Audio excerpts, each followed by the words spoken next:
what are you doing for fulfillment? What would be the day-to-day doing the work Megan existence that would make you super happy if you're generating 500,000 to a million a year? I would love to make $700,000 just from that, but I've got to figure out a lead gen solution for that. Right now, I do not have one. Like, that's not going to happen until I have a significant lead gen faucet. Welcome back to the Seven Figure Leap. I'm super excited. I have an old friend. I don't mean she's old. I mean, we've been friends for a long time. Megan Huber is here with me, and we're going to do what I know is going to be an amazing coaching session because she's a coach too. We have different emphases in the work that we do with online businesses. So I'm really excited to have Megan here. I think we originally connected through a mutual friend, Marilyn Illyria, or maybe through Todd Herman. It was somewhere circa like 2015, 2016. And we've stayed, pretty good friends since then. And we reconnected in a deeper way recently when I was a guest on Megan's podcast. And then I was really excited when she raised her hand and said she would like to be part of this experience and let me coach her with her marketing and her partnership and podcast guesting strategies. So Megan, first of all, welcome. Awesome to see you. And I'd love to give you the mic for a minute, give people just enough of your backstory so they kind of have context as we start to deep dive into your business. Very cool. And it was Marilyn who introduced us because I checked in with her after I talked to you last. I was like, did you introduce me and Dustin? She goes, yes, that was me. You didn't meet him through somebody else. So a little bit about me. I've been in the coaching industry since 2011. And like most of us who are in the coaching space, or I guess business in general, you have lots of different iterations of what that business actually looks like. So 2011 is when I got started. I was a high school business education teacher before that. I think that's important to note because a lot of the skills that I bring into my business, I do a lot of that comes from my teaching background, from the planning side, the lesson planning side, the leadership side, classroom management, knowing how to run a group of students, knowing how to teach. When you run your own classroom, it kind of is running like your own little mini business in a way. So I think that's important to note. Left teaching when we had our daughter, started a business in 2011. It was very general coaching. I was coaching entrepreneurs. I was coaching people who had a brick and mortar. And the way that I grew was through the local speaking network. I joined networking groups that had a lot of different chapters across the state of North Carolina. And Brighton was an infant in her little car seat, and I would take her everywhere I went. I was willing to drive to the mountains or to the coast or anywhere in between to go speak as long as there were two people in the room and I had a 10-minute slot. And that is how I built. I did it for 6 months to a year, and I would speak anywhere from 2 to 10 times a month. So that was the first iteration of the business, not charging hardly anything, didn't know what I was doing. And it's a lot of coaching people on goal setting, vision casting, focus, being productive, doing what you're supposed to do, taking action. It's like the really typical stuff, no matter who you're coaching, right? Then fast forward a little bit, I had a mentor that I became an apprentice under. She had a coaching business and is really one of the OGs in our industry. I think she got started around 2004, 2005. And during that apprenticeship, I helped her build a coaching certification program that also doubled as a business coaching program. So I wrote the curriculum for it. And when we were done with it and launched, we had a $2.3 million launch, which was her biggest launch ever. We had 212 people join that program in September of 2013. And she asked me to be her certification director. I said yes. It was part-time. I was still coaching in my own business at the same time. And then 6 months later, she's like, I need you full-time. So in 2014, that turned into a full-time position. I left my business and I was the director of client success and client experience. And at any given time, I was running 4 large-scale coaching programs that were all 12 months long, had a certification team, hired, fired, traveled the world, did live events with her, basically created a brand within a brand for myself because I was very front facing with clients, but I was also running the operations, not of the entire company, but I was running the operations of all the programs. I left there at the end of 2016. And naturally, when you leave that type of position in the coaching industry, people know who you are. So I built extremely rapidly. My first year back in 2017, I did close to 500,000 in sales. And that was through one-on-one coaching and small group coaching. And again, my ideal client was a coach, but it was still a lot of the same thing. It's how do you grow a coaching business? How do you get clients consistently? How do you transition from one-on-one to a group? Those were all things that I was really good at. So I had one-on-one clients, maxed out within 3 months, had 25 clients, had to transition to a group. Then I launched a mastermind, did that. The way that I filled all those programs, it was through a Facebook group.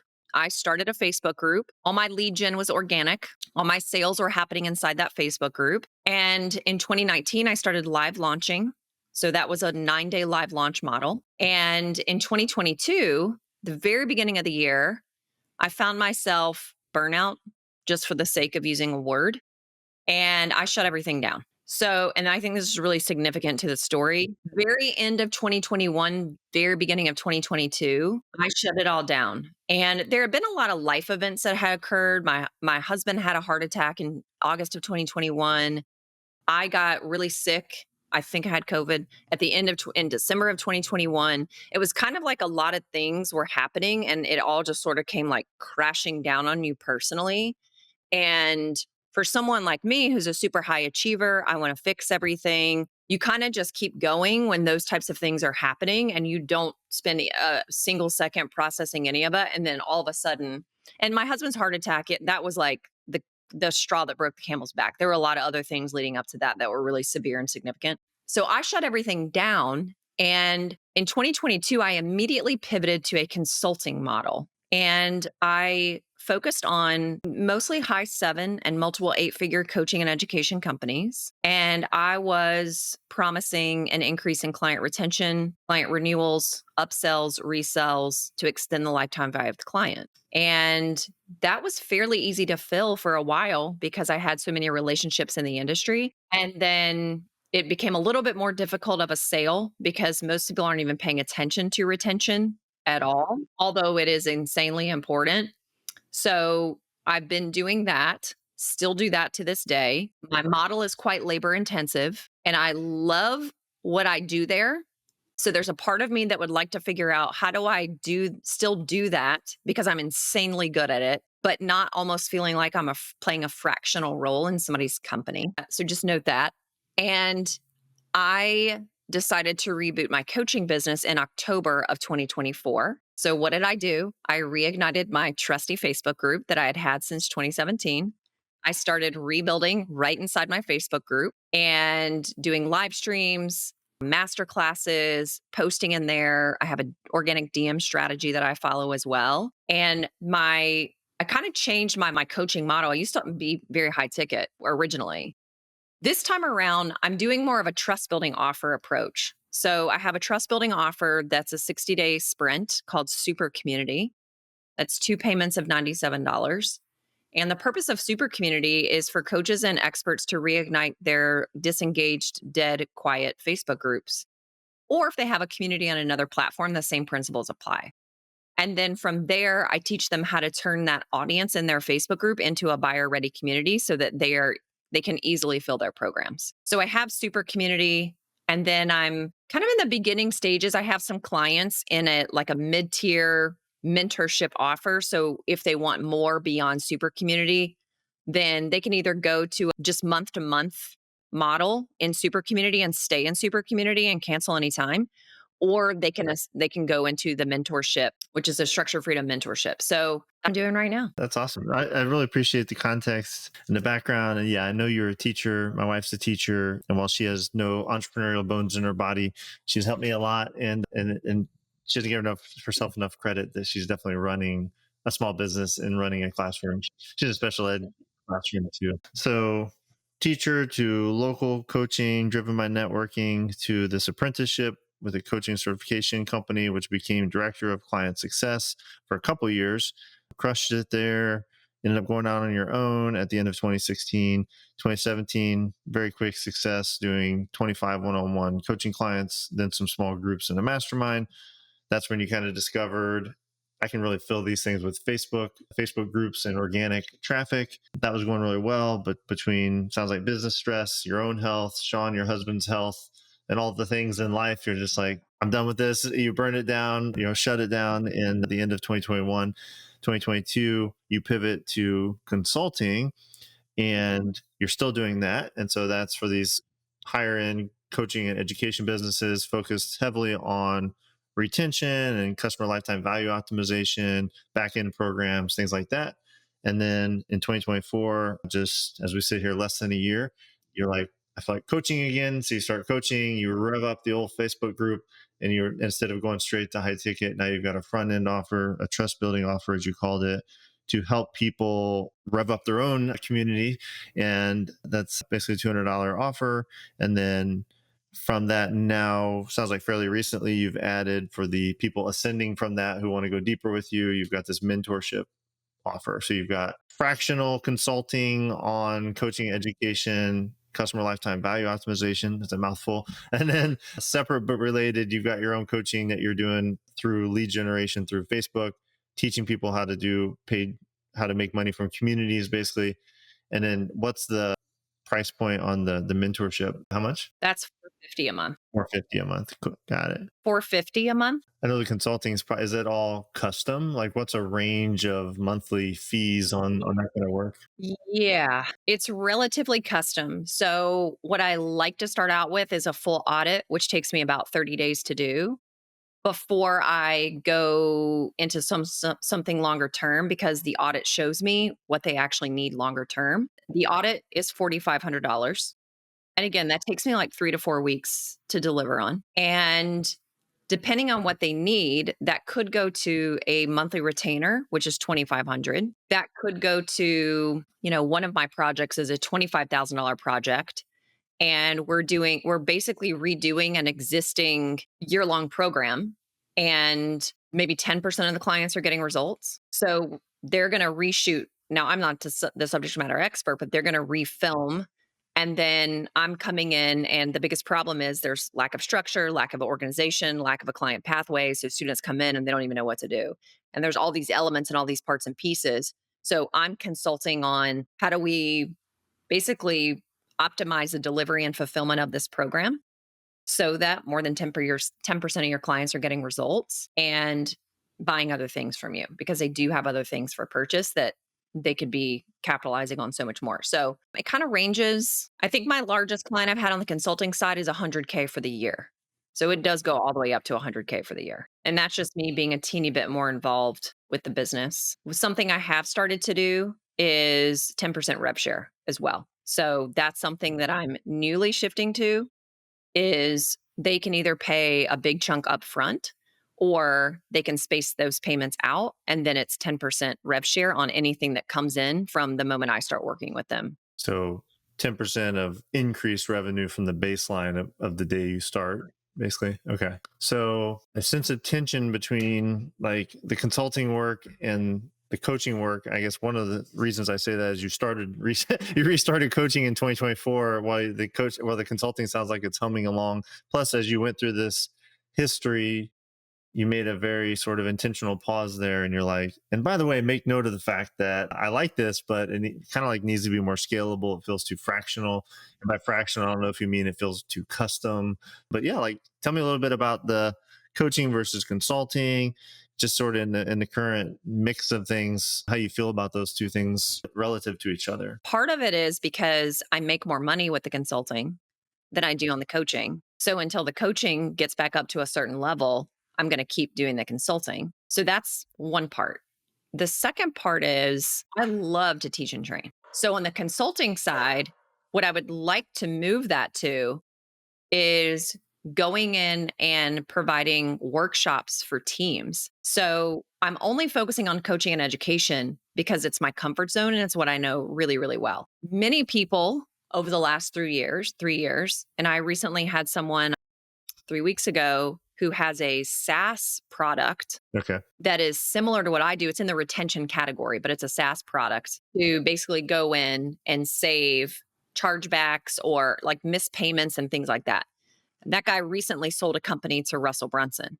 And he goes, you should be doing this with SaaS companies. He's not the first person who's told me that. So that is of high interest to me because the principles and the process and the psychology of retention and lifetime value of a client and client success, it's all the same no matter what the industry is. Now, what I don't want to do is go into a SaaS company and get my hands in there. I'd rather just show up with your team for a half a day and do a workshop with your team that's very experiential, or sell a bundle of workshops. So maybe I'm coming back quarterly. That is insanely attractive to me because it gets me out of doing it for people. And the one of the reasons why I end up doing it for people, number one, something that is incredibly valuable to the marketplace right now, it is done for you.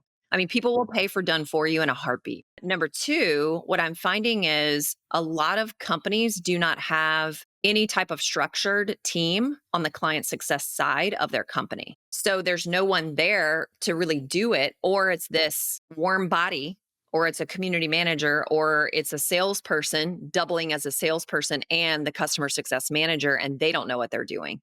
So then it's sort of like, I'll just charge you more money and do it myself. But that then you're sitting here doing work for other people and I can't grow a business that way. So I'm pretty limited in the number of people I can bring on. I have been approached multiple times in the last 3 years. And the big suggestion that I've gotten, it's attractive to me, but there's a part of me that's like, how the heck would I even do this? And it's basically becoming a training slash recruiting agency where I'm training customer success managers. And then you can go through my company to hire my trained customer success managers in your company. That's super attractive to me because all the things that that requires, it's my skill set, it's my gift, it's my talent. It lets me teach, it lets me train, and then I'm done with people. Meaning, once I train you to be a client success manager, here's your role, you go do it for them now. That is very attractive to me. I think the big question mark is, and that's two ideal clients. One, you've got to go find the people who actually want to be trained in that particular job role, unless they're already in it, and companies are sending them to my program. And then I've got to have the ideal client of the company who needs the client success manager. So then I have to place the people. So it's like, that just seems like a big job. But I'm very, very attracted to that model because it takes me out. So it's like the training and the workshops, if I could pivot the consulting to that first, and then maybe this whole training client success manager things, like maybe that comes second. I could do that. I would be happy to do that. And then there's coaching over here. And again, the part that I love the most is that I love creating programs and I love teaching and training people in a group setting. I don't like working with people one on one. I do not want to do one on one coaching at all. Yeah, and at one point, you had 25 of those going at once. So yeah, okay. So you've tried it, you don't want to do it. So I don't want to do that. The other thing that is also kind of swirling in my mind, and you can just call me out on this, the pattern that I'm noticing that I have, and when I just kind of trace back like all the years, I definitely have a pattern of I get really excited about something and then I launch it and I do it. And then what gets hard for me is lead gen. And once lead gen gets hard for me and it starts to become a trickle, then I'm like, oh, I should do something else. Maybe Sean and I should go coach entrepreneurial couples. Or maybe I should go do this CSM idea that people keep telling me to do. Or maybe I should, um, maybe I should go create like a true peer to peer mastermind where I'm not the guru, but I'm building this insanely amazing community of experts. So then it's like all the things that I would love to do all start popping up. And then I have like 5 things. And then I'm like, I'll just go change and do something else that maybe that would be more successful. So I always feel like lead gen becomes this moment of truth for me where it gets really tough. And then it's like I tap out and then I'll just go build something else. But then I know I'm gonna run into this. yeah, that's super insightful. And yeah, maybe it's because you're talking to me and kind of the topics that I talk about that you sort of self-diagnose that. I was kind of going there in the sense of like you've made some changes every couple of years here, and that is a pattern. Doesn't mean it's good, bad, or indifferent, but sort of like, what do you think that is? I think you just sort of nailed it. Typically, like a lot of people I talk to, it's not so much that it's just pure boredom. Creativity wanes.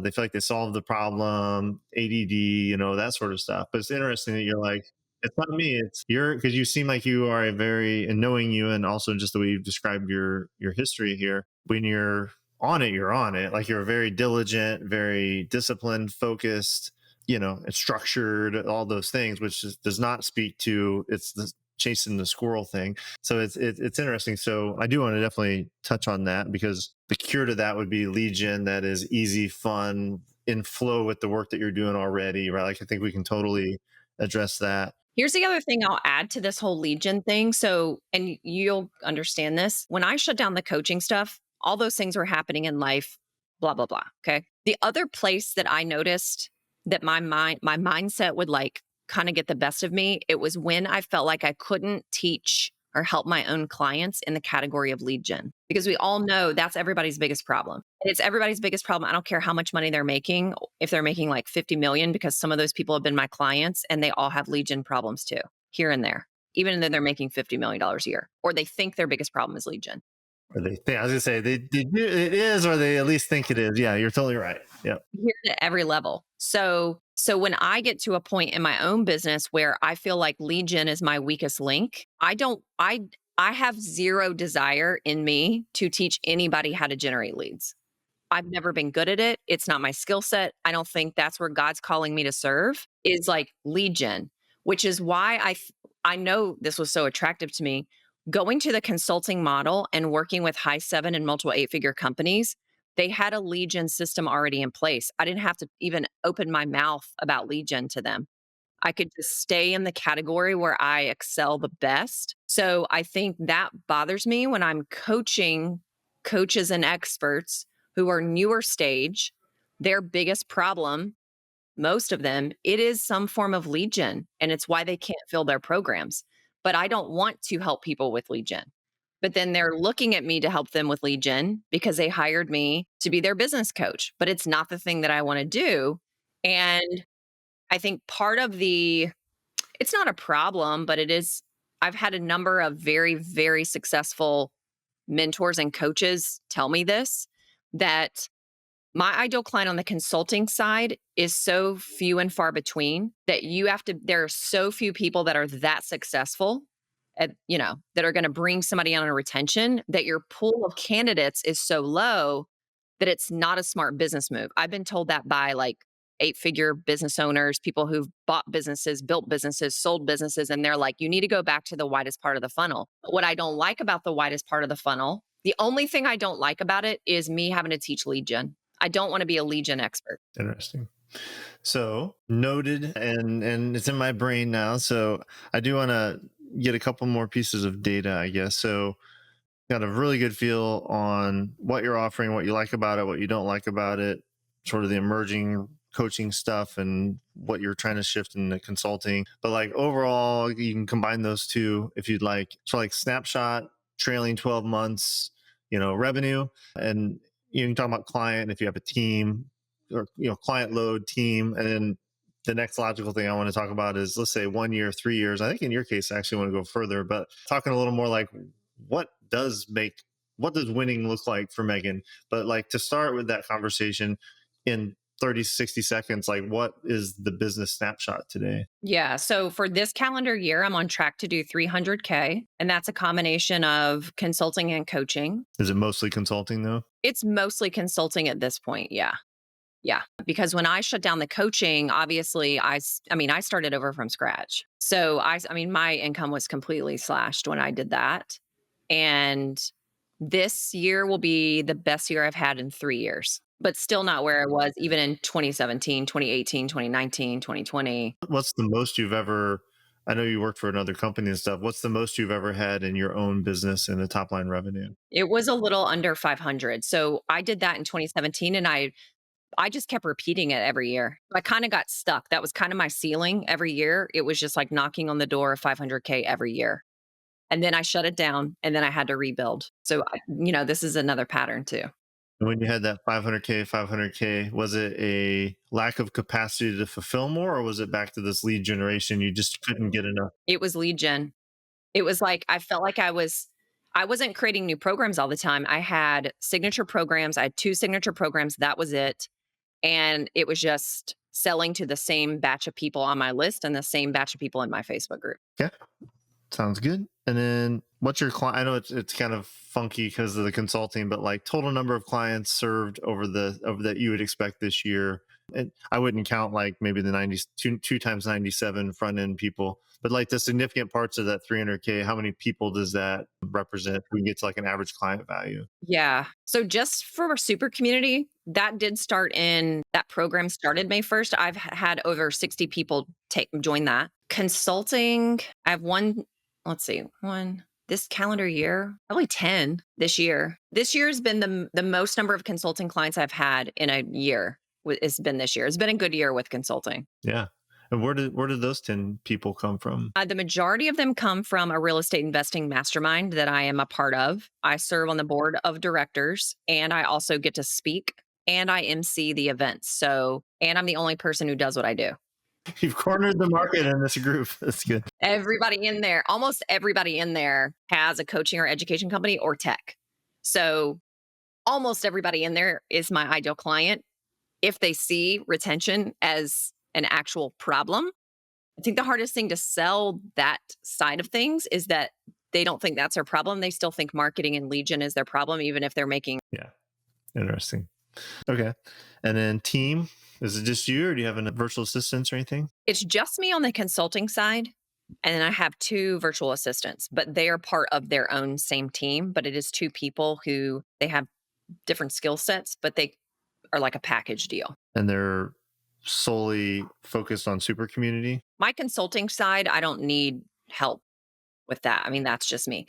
I will every once in a while bring a contractor in who also has my expertise. If I have a project that I think is too time consuming for me, I will bring someone in to do certain parts of the project, especially if it's a curriculum based project.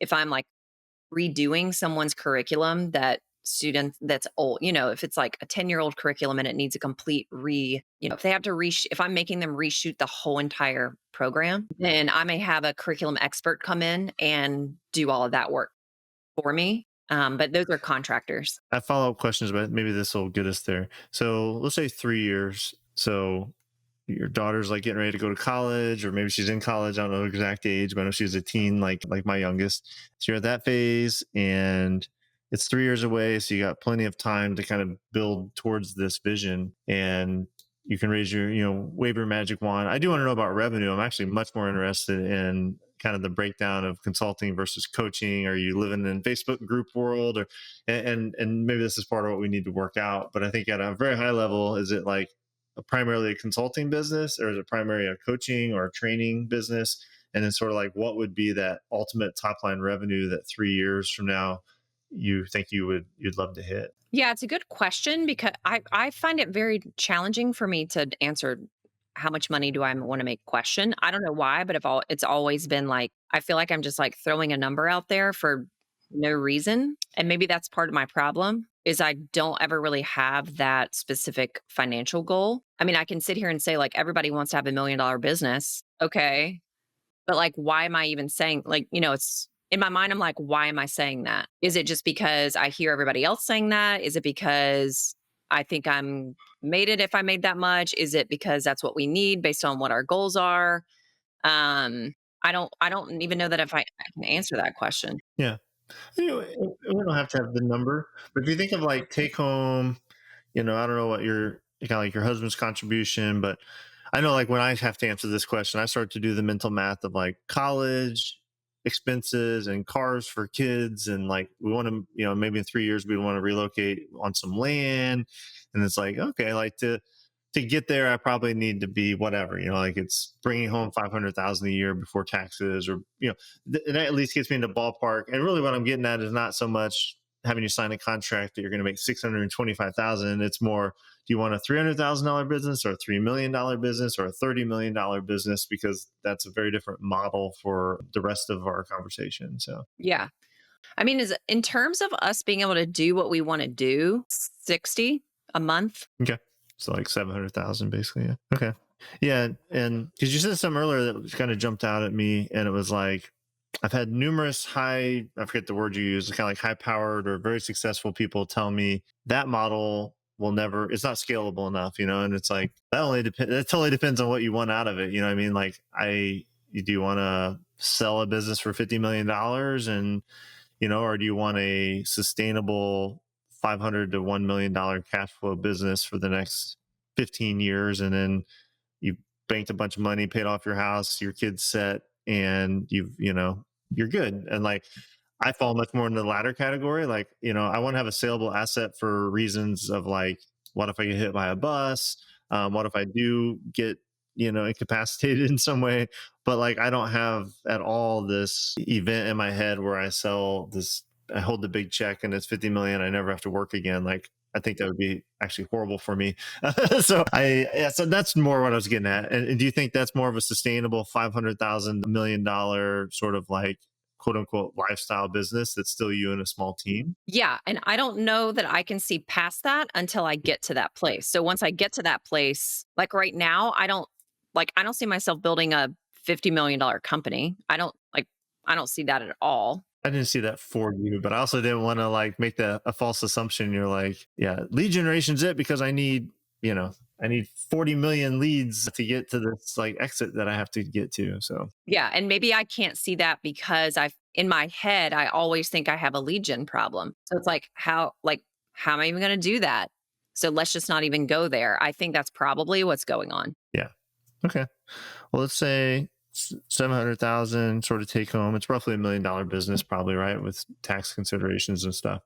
And probably to me, the more interesting question is, again, you can do whatever you want as far as fulfillment. Like, what are you doing for fulfillment? What would be the day to day doing the work Megan existence that would make you super happy if you're generating 500,000 to 1 million a year? So I really do like my super community model. I love it. And I've been thinking about this the last 2 days because I knew we were going to have this conversation. It is like the material is built, and I love to create content and, teach.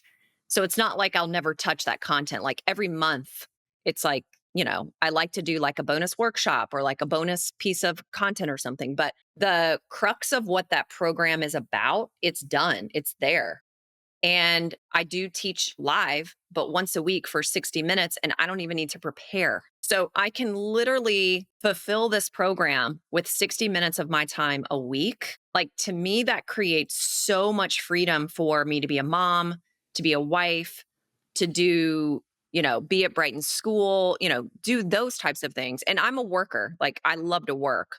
So I'm not one of those people who just wants to like, let me just go spend my day volunteering and cleaning the house. I don't want to do that either. But I almost feel like that frees me up to, there are other things I'm interested in. Like, I really want to do something with entrepreneurial couples with my husband, like maybe some kind of mastermind. Like, I would have the time to do that. And I would have the funds to be able to do some of these other things. But I really do love now, super community, the way it's structured, it's 60 days, and then people can choose to just roll into a month to month.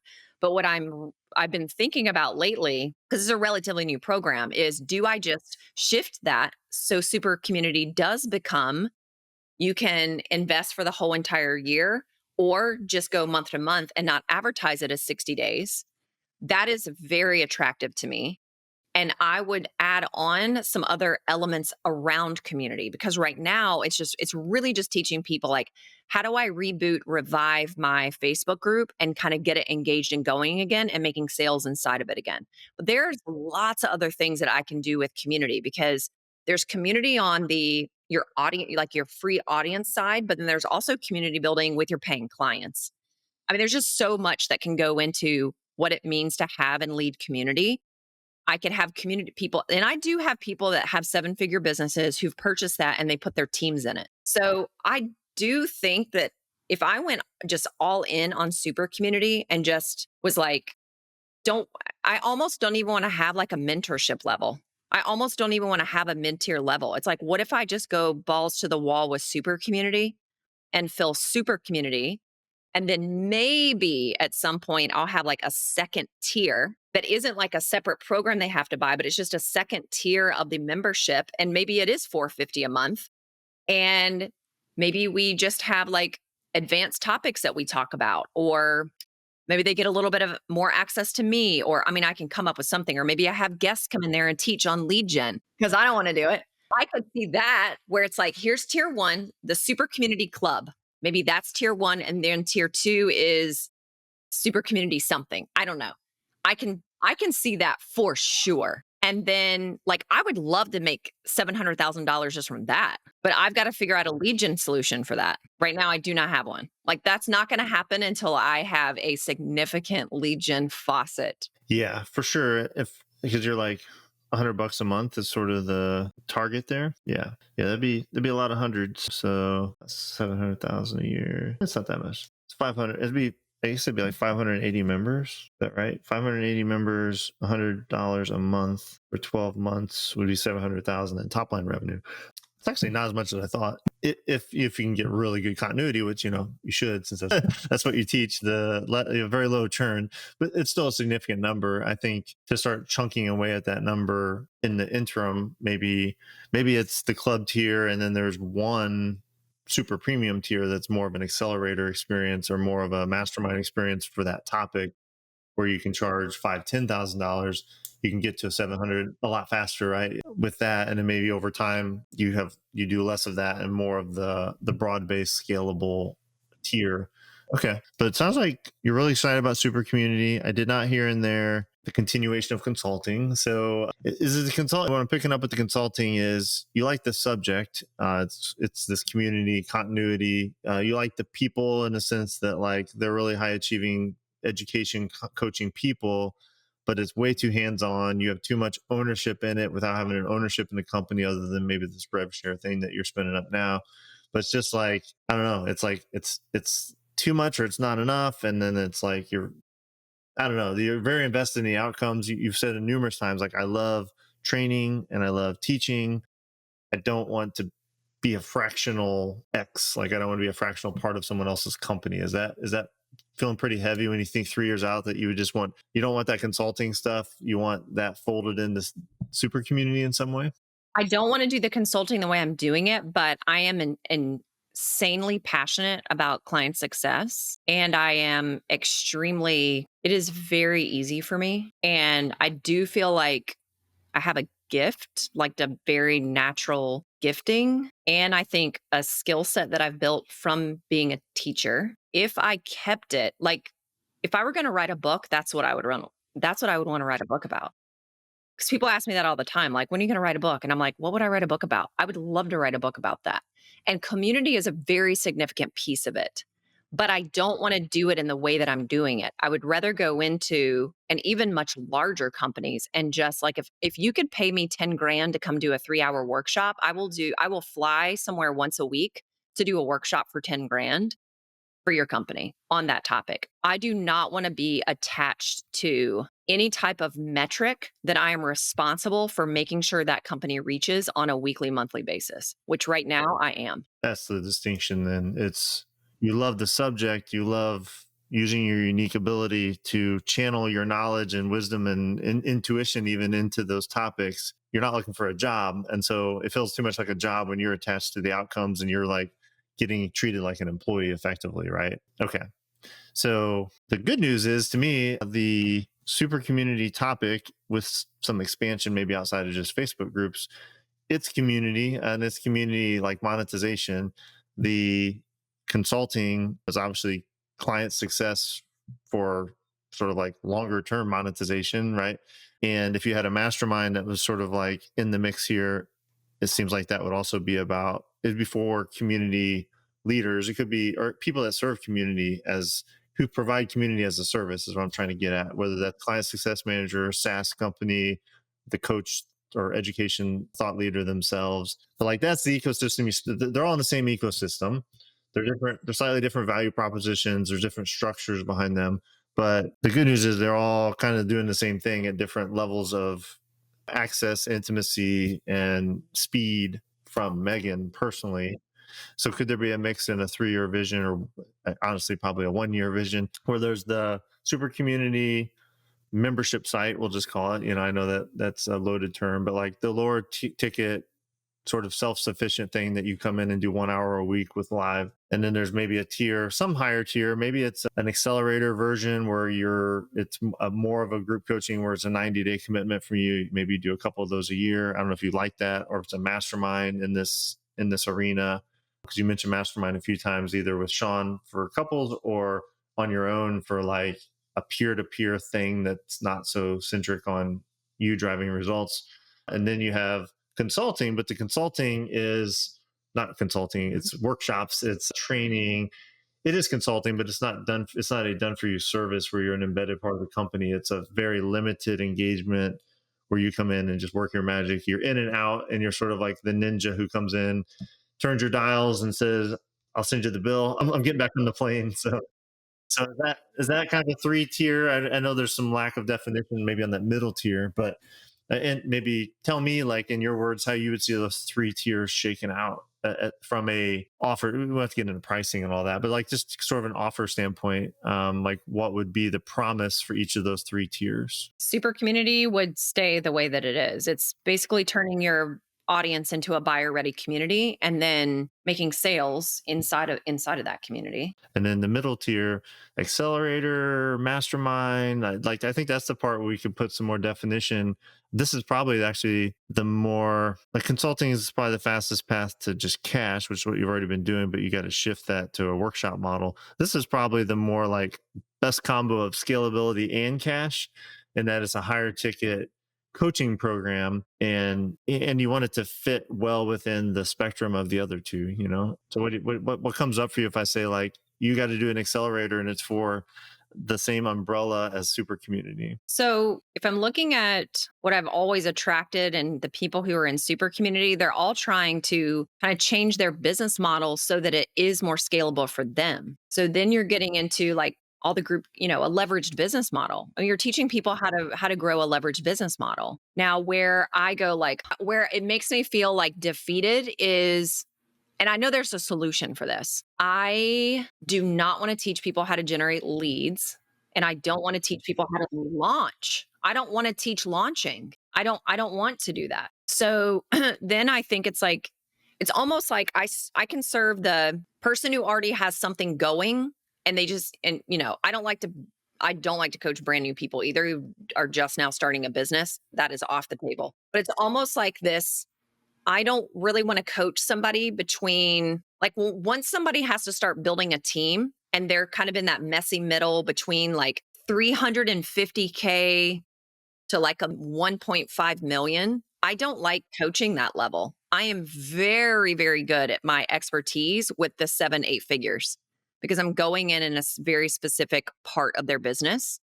I'm great getting people to consistent 10, 20, 30K months, but it's in between that I don't really want to coach because I don't feel like what their needs are, I can fulfill because all they want is help me make more money, lead gen. And then I'm over here like, oh, am I just teaching people how to like build a list and get more leads? Like, really? That's what we're doing? And then I feel like that feels like very, very hard work for me to deliver. And it makes my brain, I have to work so hard. It's like the student who's like a C student, but they're trying to be an A+ student.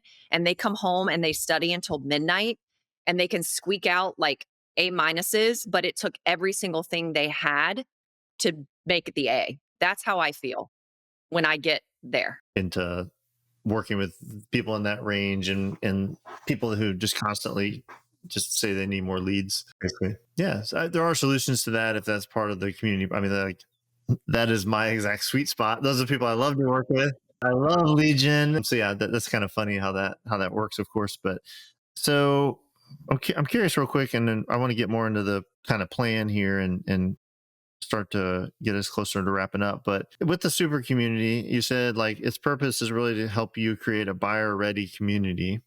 How does lead gen fit into that? Because I feel like if you're like, hey, teach me how to make my Facebook group a place to make more sales, it's like use your Facebook group for lead gen.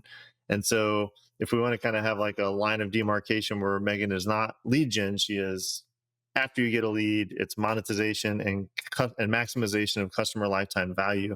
Am I wrongly assuming that lead gen is kind of mixed in the super community? Legion is a teeny bit of it, but almost everybody who's joined, they had an existing Facebook group that they built in at one time, and then they just let it sit there and they went and started doing other things, following other trends, other strategies, other tactics. But they have, I mean, I've got I think I've got someone in there that has a 25,000 person Facebook group. I have people in there that have a 10,000 person Facebook group, 6,000 person Facebook group, 2,500 person Facebook group. I think I have 4 people total that have ever purchased that, maybe 5, less than 10, who are starting groups for the very first time. So, and the way that I market it, it is to reignite your already existing Facebook group because you're literally sitting on a gold mine that, I mean, there's so many clients sitting inside of your dead Facebook group, and it's not hard to reignite a Facebook group. And I do teach some strategies to get people into the Facebook group. It's all organic, but I don't teach like Facebook ads or anything like that. If we have one business, oh, you kind of have two businesses right now, right? Because you got the consulting business, you got Super Community as a new and emerging, growing coaching business. I would think for your sake, you're going to want one business that maybe has a different an offer ladder that's makes sense. And I think we've kind of got it right. You got the lower tier community offer, you got the middle tier higher ticket coaching offer for 7 and 8 figure founders, where it's about building a leverage business model. Maybe it's a little more on the nose and it's about creating a high leverage community for your coaching business, that sort of. So, and then the B2B workshops is what I wrote down, but like this idea, maybe it's even a corporate workshop where you're coming in, you're the ninja. That's also about client success. Where I'm trying to go with this is, what's the through line between those three? Is it community? Is it client success? Is it customer lifetime value optimization? I think the biggest thing is probably optimization of client lifetime value. I think that's the through line with a very significant emphasis on community because I hear that at the highest level when I do third party interviews of my clients, the reason why they stay is community. And the reason why they buy because they want the result. But a lot of those big 7 figure, 8 figure clients that I have, a lot of them fill their programs with live events. And whether it's virtual, but a lot of them do in person live events. And as soon as somebody is in that room with community, they're locked in. I mean, that's what gets them to buy. It's that feeling of community. Even if you're doing a virtual event, you could still simulate that feeling. I want people to stay in your ecosystem for a very long time. And that is going to start with your ability to build a relationship with someone before they ever buy from you, and then carrying that all the way through. And it's almost like it doesn't have to be this stringent, but in terms of like business strategy, it almost feels like there's a pretty clear sort of revenue range for each of these three offers, right? Like the corporate workshops is probably like $10 million and maybe at least a $3 million. It's a company, it's a corporation, right? Like they're going to come in and, hey, you guys spend $20 million a year on customer acquisition for your cable company or your SaaS company or whatever. Like Megan's going to come in and show us how to retain our customers longer, make them happier, and have them spend way more time. Not about customer acquisition, but about once we have them, how do we keep them and make them worth way more to our company? Obviously, there's a ton of value you can add in a corporate workshop, but that's like enterprise, $10 million and up. The accelerator, mastermind, however we want to structure that middle tier, it's very clearly for 7 and 8 figure founder led companies, which so far it's been education, coaching, but it could certainly be SaaS or consulting companies or health companies. It doesn't really matter, right? But the idea is they come in there because they want to be in a peer group led by an expert on maximizing lifetime value. And really, I think you could easily make it like a qualifier to be in there 7 figures. Because if you're at 7 figures consistently, while you're still always, everyone always wants more leads, they clearly have leads and clients in a pool that you could point at and say, like, we can make this worth more money without having to solve the problem of getting more of the people in the front door. Whereas, someone who's approaching six, definitely a problem, even in the 6 to 7 figure zone. Lead generation is always going to be the first thing that they think is their problem. I think you get 7, 7 to 8, and 8 and up, they at least see the value in, like, oh, I know this is my group, not for lead generation. This is my group for the best of the best, retaining clients, reducing churn, increasing continuity income, upsells. Yeah, like how to, these are the people that would be really good at live events. So that feels like a good playground there, $10,000, $25,000 type of mastermind, 10 to $25,000 mastermind, where the value add is if I can get a 1% increase or a 5% increase in my customer lifetime value, like it easily pays for this group. And I'm going to get that because I'm getting state of the art best practices, peer support, accountability, all the things that you join a mastermind for. And then the lower tier is super community. That's really for getting people to qualify for the mastermind, right? It's like, hey, go from 6 to 7 figures. This is much more low touch with Megan, but this is the foundational stuff you need to have a profitable community. I think that that's the part that right now doesn't, in its current form, doesn't fit the rest of the flow. And that Facebook group revamping and revitalizing your Facebook group doesn't really fit the through line as, but like having a not even a 6 figure business, but like growing a 6 figure community, or I mean, like making it community specific and growing that arm of your business, or maybe they have a successful coaching business, but they really want a 6 figure community. Like that's what super community does. It helps you create a highly profitable community within your business. And then it's like, oh, the people that are really into that join our mastermind because they have a 7 figure business that's largely dependent on community. And then there's the corporate version, which is just bring me in to consult. Is that starting to feel like in alignment and starting to give some direction? So it kind of not really changes, but it better defines who is in super community. So, what I do notice about the people who already have a high 6 or 7 figure business with team, that person, the business owner, does not want to be in super community. They want to is that fine? Yeah, I think the key is that whoever's sitting in the seat, there's got to be a promise in tier one that is in alignment with what you do in tier two and in alignment with what you do in tier three. And the reason is not so much, I mean, part of it's ascension and like let's have offers that fit together, but it's really going back to lead generation. Where my mind's been this whole conversation is thinking about a dartboard with a bullseye in the middle, and I want Megan to be able to just throw darts at one bullseye, realizing that as long as we stay on the same dartboard, we might get some super community people in here. We might surface a corporate gig, and we might find a lot of mastermind people if that's really what we're aiming for, or accelerator people. But what we don't want is 3 different dartboards that we have to constantly feed with different efforts. And that's why I think whatever these 3 tiers look like, they could all be about Facebook groups. It doesn't really matter. But I think the more scalable thing that also fits for our corporate identity is going to be community, customer lifetime value optimization. It's like, how can a lower tier fit that? And maybe that lower tier is intended as a team training tier.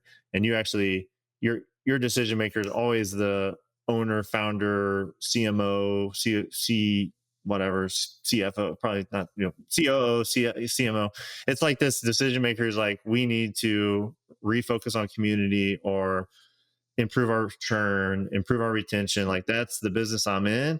Megan, how are you going to help me? And it's like, well, you should be in my mastermind. I should come into your office for 3 days next month and do a workshop for your whole team. And you should put your front facing client success managers in my super community. Like, so that there's one person that we're going to be talking to with our marketing who can feed all 3 tiers, not necessarily directly all the time, but it's in the same ecosystem. That's what I'm trying to find a through line, that one message, one bullseye fits for all three. And so I do think maybe, unless you want to have a whole business that kind of grows from Facebook groups, I do think the positioning of super community, not like today, but I think over time you might want to broaden that a bit and have better definition to where it's really about customer lifetime value optimization. And it's the lower tier of that, and like who belongs in there and what's the promise that you're going to give them. I don't think it's dramatically different than what you're doing, but it maybe is a little less specific, or maybe there's a very, very specific, but then that second tier broadens out a little bit. I don't know. Like, how's all this feeling? I know we've been going a while, but I feel like getting really clear on what you really want your business to do for you in your life, the role you want to play in it, and getting alignment between the different offers in a way that you won't in 2 years be like, screw this, I want to do something different. Because what I want is the lead generation, ultimately, by doing all this messy middle work that we're talking about now, the lead generation will actually be a fun activity that feeds all 3 tiers, and that there becomes a flywheel between the three where they feed each other. That's where I want to get.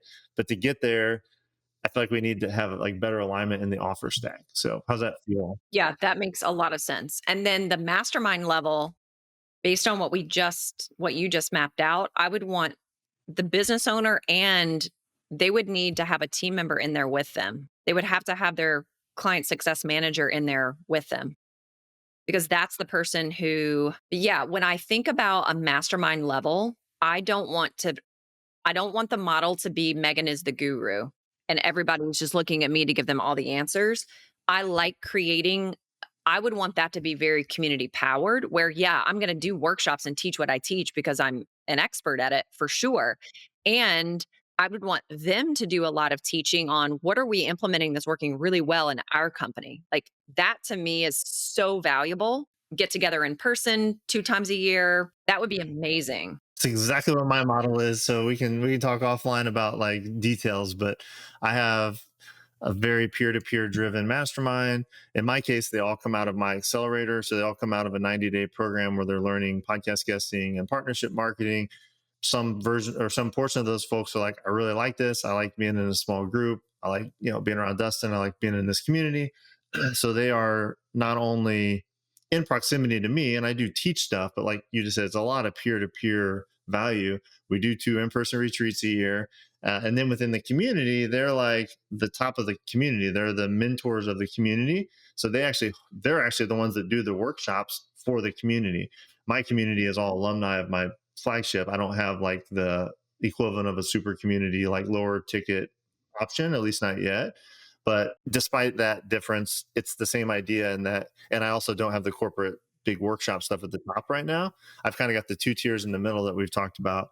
So I know exactly what you're describing. I think I love your idea of like its owner and CSM. Like this is sort of the Batman and Robin group where you come in and you're a dynamic duo, and you meaning Megan is in a very unique seat, and that you fully understand both those roles, and where they don't maybe understand each other as well. So Yes.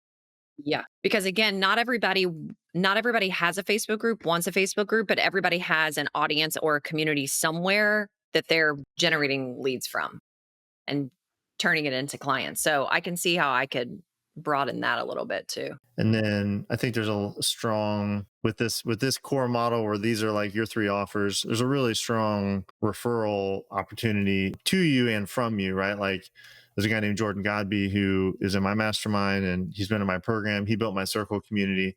So his whole business is like $25,000. I build your circle community, right? Like Megan doesn't want to build your circle community. You have strong opinions about the structure and curriculum and all that, right? But you could refer people, oh, I don't build them, but you should talk to Jordan or whoever would be your person for that, right? And Jordan doesn't host a mastermind on community. He doesn't train CSMs. He doesn't do like community, as an expert. He's an expert, but he's a builder. You're an expert who's a coach and a mastermind leader. And so very easy for you and Jordan, as in this example, not so hypothetical, but hypothetical example, to be referral sources for each other because you both believe strongly in community, you both work with high end clients in community. He builds the things on one specific platform.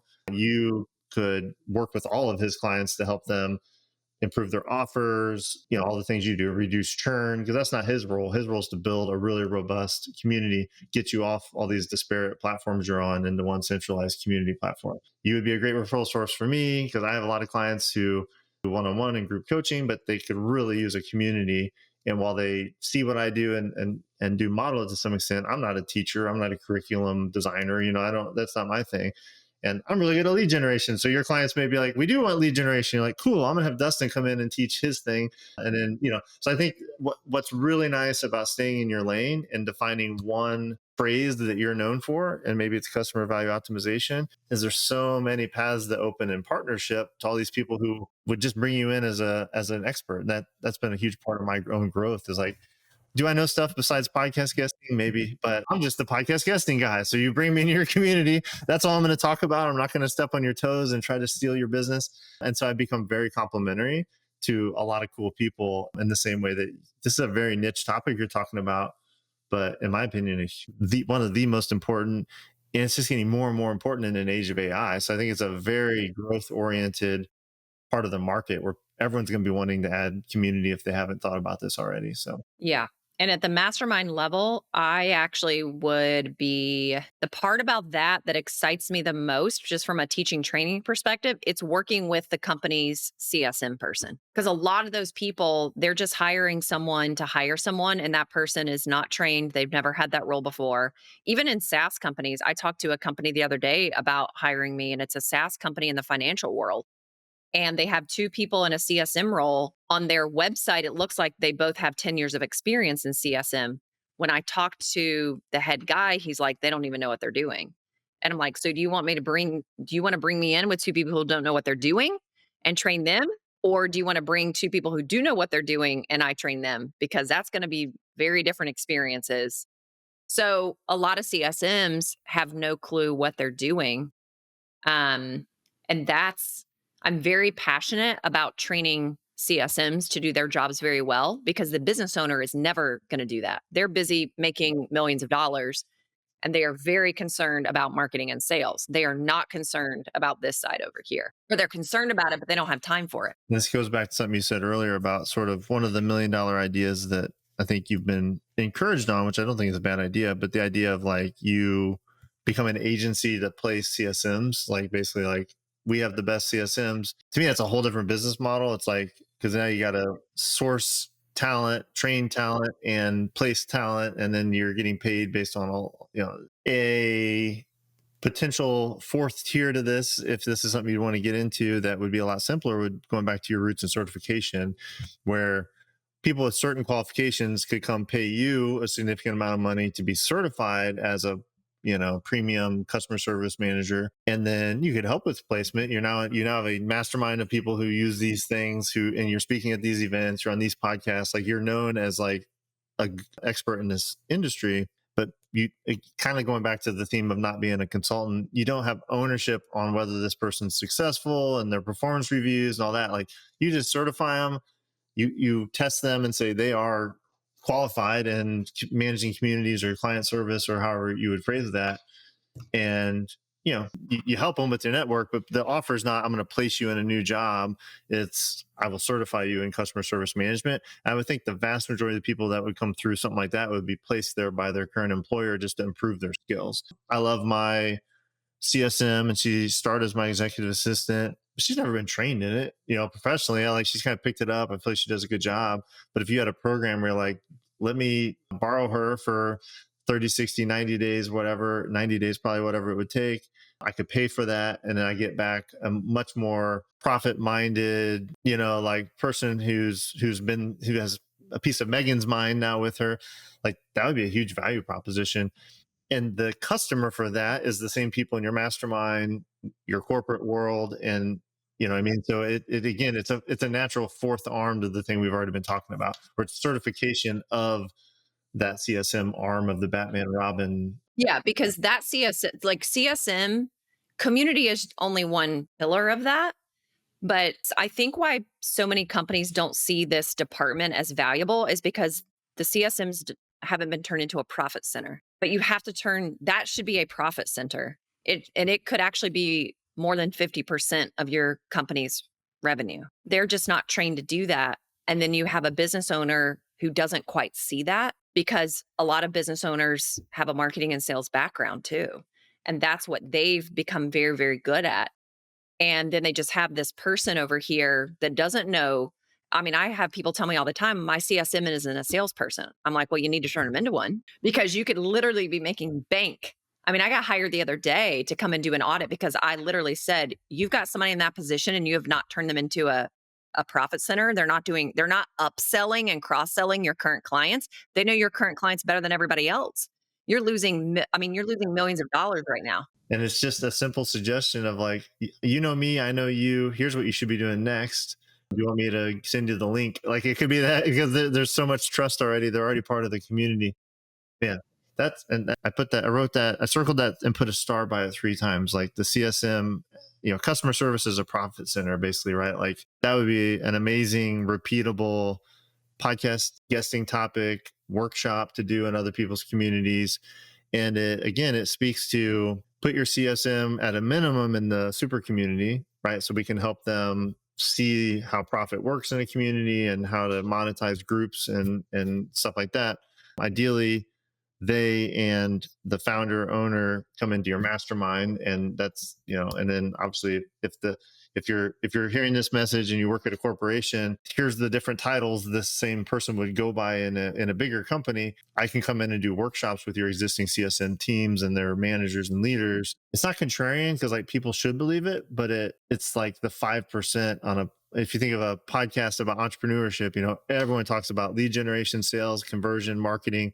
No one talks about when you already have a client, that's where you should be making a 3x. That's where like you said, 50% to like 80% of your money should be coming from the people you already have and not new, but everyone thinks of new. And you're very passionate about this because you brought it up like 100 times that like, I don't want to do lead gen. I think that's, it's coming up for a reason, because that's on this shoulder of like, I don't like lead gen. It kind of like bothers me. That's the devil version. The angel, the shadow version of that is you actually deeply believe people over index for lead gen. They're missing a ton of opportunity for the clients they already have. They need to quit listening to this shoulder because this one has all they already need.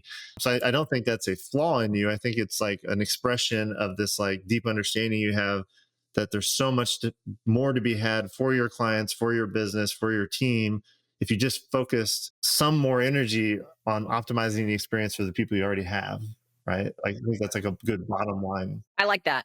And I can see based on what you're saying how I also make lead gen for myself very complex, because what is missing is this through line, like you said. Because if I just had one thing to talk about everywhere I went, it would be easy. And I think we have it. And I think we're going to wrap up here in the next like 5 minutes. So to be a little prescriptive here, I think it's like speaking to the founders, and by founder insert, whatever, CMO, or, there's different titles, but basically the decision maker, the person who cares about the money coming in to their bank account, talking to them about why customer service slash community. I know you have your own nuanced way of describing these, but like, let's just call it customer retention, why that should be your top profit center. And that's just the message, right? It's some better cleaned up version of that. But like, then there's so many podcasts you could be on that talk to founders, entrepreneurs, leaders, executives, and you're just coming in kind of beating this contrarian drum of like, hey, the last 5 episodes on here were about Facebook ads and podcast guesting and speaking and all these things to generate leads. Like, that's all cool, but the reality is you're going to get a 5x return for every hour or dollar you actually spend on taking care of your existing customers better. And I'm Megan, and let me tell you how that works. And then you have your framework around how to make this work. And then, obviously you have your lead magnet that makes this through the founder's eyes, something they want to pay attention to and invest in. And then, from there, they either put someone into your community, they join your mastermind, or they bring you in for a workshop. That's a very simplified version, but I think there's so many, with one unified message, there's so many, your bullseye exists in so many different places. There's so, like to use that analogy, because you have the same dart. It's like I have the same message. I can point at a lot of different things and get the result I want. So, and I know you're a veteran, you have your own podcast. I was on it and it was awesome. So you understand podcasting. Is there any podcast guesting specific questions we could touch on real quick? And then from there, I want to talk more about this larger scale partnership opportunity, and then we'll kind of close up and let people know more about how to get a hold of you. But podcast guesting, is that like fuzzy or is it getting more clear? I don't think I have any questions. I've been a guest on a lot of shows, so I don't have any questions about, like basic questions about it. Again, what makes it easier to pitch myself and get on shows is this like one message, one talk. And that's kind of what I've always wanted. Like, what's my thing? What's the one talk I'm giving everywhere I go? What's the one thing I'm talking about everywhere I go? And what does that lead to that I am super duper clear on? I think for everybody, until that is less fuzzy and crystal clear, then there's this part of you that almost feels like well, I can't put myself out there too much, because if I put myself out there too much, then it like reveals like a crack. And you don't have this focus. You're not spinning a single flywheel. So it feels like I'm spinning this thing and I spin this one, I go back, this one stops. And so you feel like you're kind of chasing your tail. And so having a unified message is important. I think maybe with a little more time, but like we could nail yours directly. Oftentimes people they need that clarity. And one of the best ways to get clarity on that one message is to go try a few different messages on different podcasts, because it's kind of a low risk environment. And you can kind of tell, especially if the host is your ideal client or in your ecosystem, there's the hooks. Like I used to talk about partnership marketing and collaborations and strategic partnerships, and it kind of worked. But when I started talking about podcast guesting, everyone's like leaning in, like, oh, I know what that means. Like, tell me how to do that better. And so while I do know other stuff, I just lead with that as the hook. And it's the one thing I talk about all the time. Yeah, we've danced around yours tightly. I think we're pretty close to that. So I think so. You know how to do the fundamentals, how to be interviewed. Obviously, you're an expert. So having a unified message. When you have a unified message, then you can create 3 to 5 really compelling bullet points about why that message is so important, and it becomes way easier then to deliver the right stories and have the right call to action. Your lead magnet super aligned with that message, and the lead magnet is obviously tied right to that next action, whether it's super community or some conversion mechanism into the mastermind. So that feels very good to me. The other thing I want to spend just a couple minutes on, and we started talking about this a little bit earlier, is partnerships in a broader sense. Like podcast guesting is a form of strategic partnership. It's you borrowing other people's audiences, providing a win for yourself, a win for the host, and a win for the audience. And I think there's some much more, or in addition to that, I like to think of that. It's like the once a week cadence. You have an assistant doing all the legwork. You just show up once a week, get interviewed. You continue to get more clear on your message, grow your relationships. That's a really good, consistent thing to do. And then kind of like once a month, what are the higher leverage partnerships that we can pour into, which might mean guest training and other people's masterminds, speaking at conferences, virtual or in person, hosting your own collaborative expert panels in this area. So what comes up for you there? Maybe some stuff you already know that would work to do more deeper partnerships beyond podcast guesting. Or no, do you have any that come to mind? You're like, oh yeah, there's like 3 masterminds I could totally go invite myself to, because now I have a clear message that I want to deliver to their people. Like, if there are things that like immediately come up for you and I say, do one partnership a month that's like a deeper training to generate. So it's really similar to what I do with the real estate investing mastermind that I'm in. That's it. I'm like, I have like literally, this is a mess. I'm using post-it notes. The only thing I talk about is retention. So at every single one of we have 2 live events a year. I have a breakout room. We're changing like the format of our upcoming event. So I'm not speaking at this one, but I MC.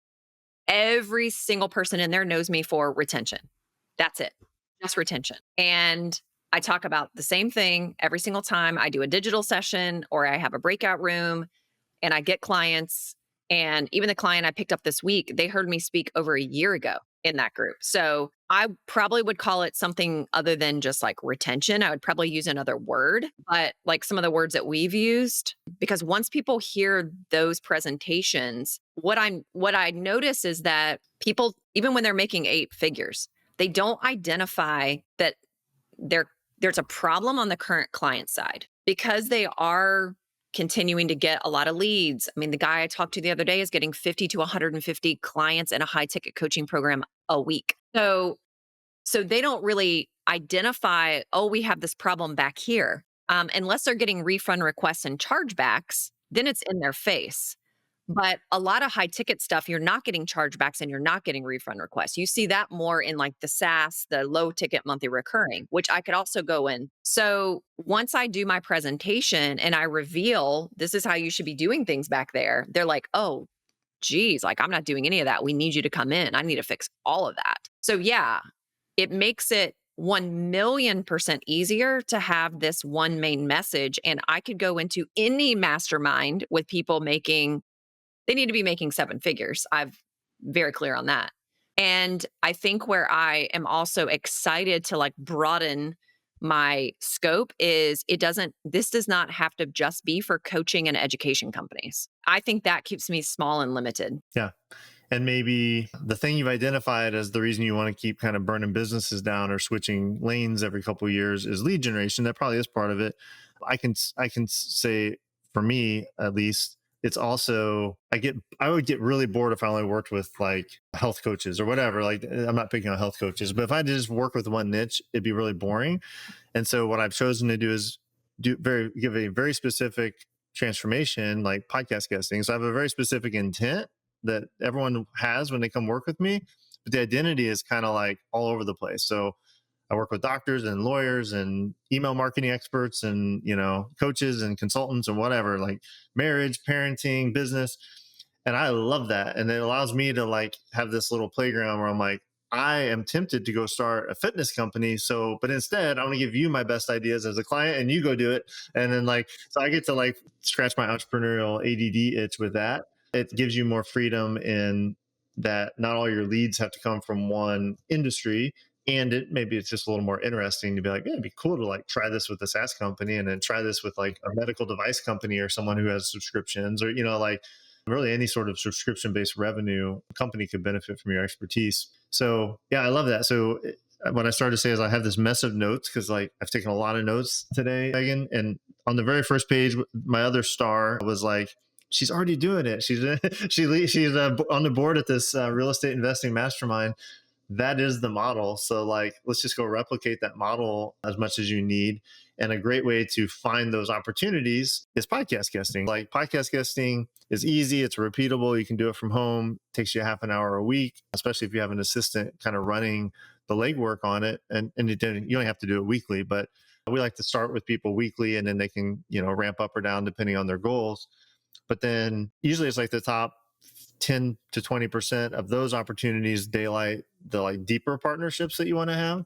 So in your case, it's like, okay, which of these hosts that I'm developing relationships with, which of the other guests on these shows that I'm already on would be potential clients, potential collaboration partners, and then like which of them have platforms I should be on, which could be another podcast, but it could also be a mastermind.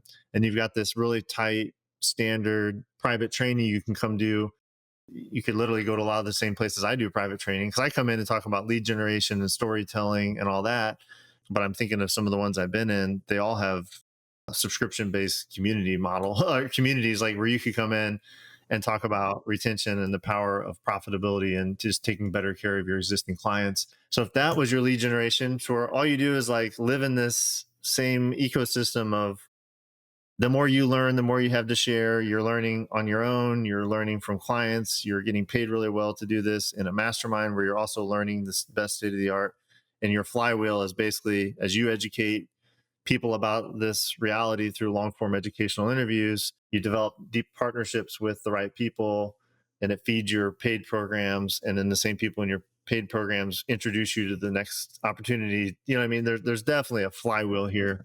How does that start to feel when you think of the word lead generation? If your lead generation for you was teaching the stuff you love to talk about, doing guest workshops, getting interviewed on it, and then like that generated all the sales that you would need to build this three-tiered, very focused through line coaching business, like how does that start to feel? Yeah, that's simple, good. It simplifies it. Yes, exactly. So I'm spinning one plate, not five. You got one LinkedIn headline, you got one lead magnet that you're known for, you've got one signature workshop that you deliver in private or and for your own email list and social media list.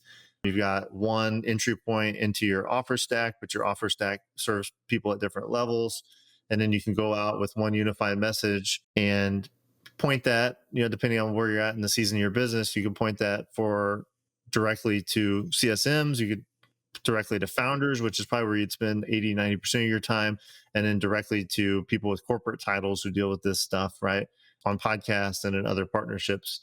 I think, yeah, I think we did it. It took an hour and a half, but I appreciate your patience and time and unpacking so much. But I feel like the core here with the lead generation problem was not so much lead generation as it was offer alignment. And once we like had an offer alignment, you're like, oh, if I just had one thing to talk about, I could do that all day. And then it's like, well, cool. Then lead generation actually is easy because now we have a message you care about feeding into an offer stack that feels right and that doesn't need three different messages. It's one message that feeds three different. Yeah, I think I was having an identity crisis. I think you solved my identity crisis. Yay. Okay. That's important. So, okay. I'll take that. Awesome. Well, thank you. What would you say? I guess that was it. What was your biggest takeaway from our time together? The biggest takeaway, and it seems so simple once you do it, but I think we are so close to our skills and our abilities and our giftings and our talents and what we like and what we don't like and our strengths and weaknesses and our limiting beliefs or our perceptions of what our weaknesses are. I think it is very challenging to see what is so obvious because the way that you were like, here's your unified message, even the way you said it, it was like, it's so obvious. You're like, damn it, I knew that already. Why did I spend an hour and a half with this guy? So It's not even that I knew it already, but it is simple and like I had not even thought of that. Like I had not even thought of I didn't really have a unified message. I was kind of looking at it like, well, I have consulting over here and that's a business and I have coaching over here. I was kind of separate. I was separating them instead of thinking about like, how could this actually be one unified message instead of, I either have to go all in over here or have to go all in over here, but is there a way for this to work together? And I do believe what was missing from that is like, there was no unified message at all. They were kind of dancing in the same category, sort of, but there was no through line, which then makes it hard. So it's like, am I talking about community? Am I talking about customer success? Am I talking about how to grow your coaching business? It's like kind of like what you said. It's like I can do a lot of things, but I'm talking about podcasts. in my world, heard me chuckle when you're like, everyone thinks they have a lead generation problem. I'm like, yeah, me too. And so I help people with lead generation. Obviously, podcast guesting is great for generating leads. But I can tell you, Megan, we do this 90-day program. On day one, everyone's like, I want podcast leads. And some people want to like launch a group coaching program because they know that we do that. But on day 90, everyone, while they're getting all the leads and we have an ROI guarantee and all that, like that to me is the easy part, the table stakes. The part that's really fun to hear people articulate is they always say some version on day 90 of I got so clear and I got so connected. And so I feel like in this conversation, clarity was actually what you needed. And it was clarity about your message and your one business you want to build. Lead generation is actually not that hard once you get clarity. And so that's I see this all the time too. And then, the next part, which we don't get so much in this podcast environment, is connection. So if you're in a group with a few other people who have gone through a similar experience and they need your help and you're able to connect people to resources and all that, that goes back to the model you're looking to build with masterminds. That clarity and that connection is like what everyone really needs. No one thinks they want it. Just like, so I feel your pain, and like no one thinks about retention first, or they don't think about customer lifetime value first. It's actually the most important thing. We're both fighting the false assumption that it's all about lead generation, right? It's actually about something much, much more important. So, all right. Well, thank you for spending so much time with me. For anyone listening and they're like, I need some Megan Huber in my life, I actually want to talk to her about like my business. What's the best way to get a hold of you or see a little more about your work? Yeah, I would say two places. One, I have a podcast called Built to Last, and there are a ton of episodes over there about client success and what that means and how to build that. And then I also have an awesome Facebook group called Structured Freedom Inc. Community for Coaches, and a lot of magic happens there as well. Awesome. So Structured Freedom Inc. for a Facebook group. And if you're listening to this, you probably like podcasts. At a very, very minimum, go listen to my episode. I was on Built to Last recently. It was a lot of fun. We did a deep dive into my own business. And yeah, go listen to Megan's show. I highly recommend it. Megan, again, so much gratitude for just opening up, getting real with me. It's intimidating, honestly, to like coach a really good coach, but I appreciate you going along for the ride, and I think we got some good stuff out of it. So thanks for being here. Yeah, I've been looking forward to this since I saw the email come through, and I'm like, I can't wait. And I think in the back of my mind, even like this week, I've been thinking like, who could I talk to that is like just going to help me get clear on like little things? Who could that be? It was you. It was me. All right. Well, I'm super grateful for that. So thank you so much. Thank you, everyone listening. We got some more coaching series coming ahead. So if you enjoy this sort of long form deep dive, dissecting businesses so people can get clear and get a good game plan, please stay tuned for the next here. And thanks again, Megan, for being part of it. I appreciate you very much.